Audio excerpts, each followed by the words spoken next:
On the 2nd of November 1830, in the House of Lords, Earl Grey made a mild speech calling for reform.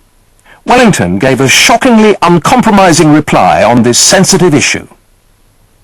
I am not prepared to bring forward any measure of the description alluded to by the noble lord. And I am not only not prepared to bring forward any measure, but I will at once declare that I shall always feel it my duty to resist such measures. There was a stunned silence. The Duke noticed and turned to a colleague. I have not said too much, have I?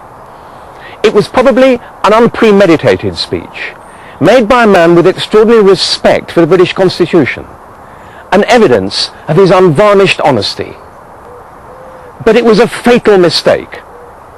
All hope of compromise with the middle ground had been lost. A public outcry soon followed. A contemporary account relates how events unfolded. The 4th of November. Parliament was opened by the King. The people were very disorderly, and hissed the Duke wherever they could see him. The 7th of November. We hear the radicals are determined to make a riot. The King gets quantities of letters every day telling him he will be murdered. The King is very much frightened, and the Queen cries half the day. The Duke is greatly affected by all this. He feels that beginning reform is beginning revolution. By the 8th of November, Wellington himself was receiving death threats.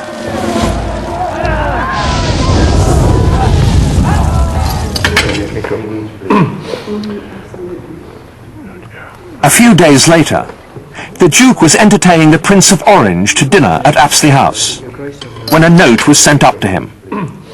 Several members of his cabinet were waiting downstairs.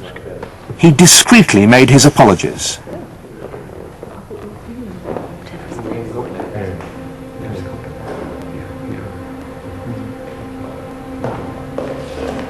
Your Grace, They informed him that large sections of his party, eager for revenge, had turned against him. Reluctantly, the Duke agreed with them that he should resign immediately, and the next morning he and his ministers went to St. James's Palace, where the King accepted his resignation with tears.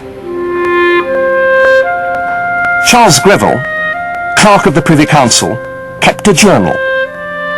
The Duke of Wellington's violent and uncalled-for declaration against reform has without doubt sealed his fate. Never was there an act of more egregious folly, or one so universally condemned by friends and foes. Wellington and the Tories were now in opposition, blocking all attempts to introduce reform. After an unusually disorderly meeting of the Lords, a general election was called.